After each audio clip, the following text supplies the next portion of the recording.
क्या आप जानते हैं भगवान जगन्नाथ का असली रूप यह लकड़ी की मूरत नहीं बल्कि एक चमकता हुआ नीला पत्थर था जिसे नीलमाधव कहा जाता था। आखिर वो दिव्य पत्थर गायब कहाँ हो गया और भगवान अधूरी मूरत में क्यों बदल गए? यह कहानी मालवा के राजा इंद्रद्युम्न से शुरू होती है। उन्हें पता चला कि ओडिशा के घने जंगलों में भगवान विष्णु साक्षात नीलमाधव के रूप में पूजे जाते हैं।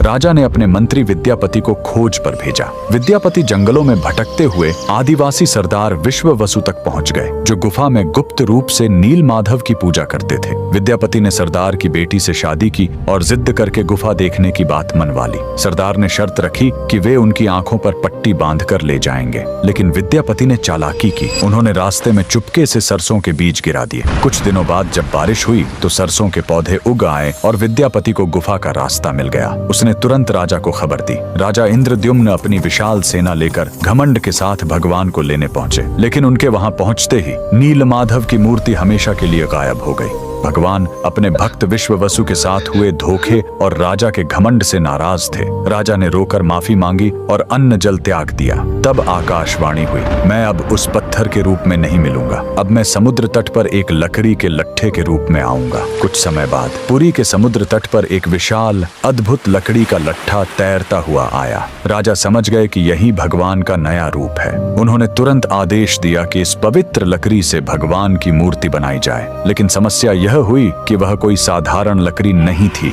जैसे ही राज्य के बड़े बड़े कारीगर उस पर छेनी हथौड़ा चलाते, उनके औजार ही टूटकर बिखर जाते। उस दिव्य लकड़ी पर खरोंच तक नहीं आ रही थी। तब स्वयं भगवान विश्वकर्मा एक बूढ़े शिल्पकार के रूप में आए। उन्होंने कहा, मैं इससे मूर्ति बनाऊंगा, लेकिन मेरी एक शर्त है, 21 दिनों तक कमरा बंद रहेगा। अगर बीच में दरवाजा खुला तो मैं काम छोड़कर चला जाऊंगा। राजा मान गए। 15 दिनों तक अंदर से छेनी चलने की आवाज आती रही, लेकिन फिर सब एकदम शांत हो गया। रानी गुंडिचा को लगा कि बूढ़ा शिल्पकार शायद अंदर मर गया है। घबराहट में उन्होंने दरवाजा खोल दिया। अंदर देखा तो शिल्पकार गायब था और वहां भगवान जगन्नाथ, बलभद्र और सुभद्रा की अधूरी मूर्तियां थीं। राजा बहुत दुखी हुए, लेकिन तभी भगवान ने संकेत दिया कि वे इसी अधूरे रूप में रहकर भक्तों को दर्शन देना चाहते हैं। यही कारण है कि आज भी हम भगवान के उस अधूरे लेकिन सबसे प्यारे रूप की पूजा करते हैं। कमेंट्स में जय जगन्नाथ जरूर लिखें।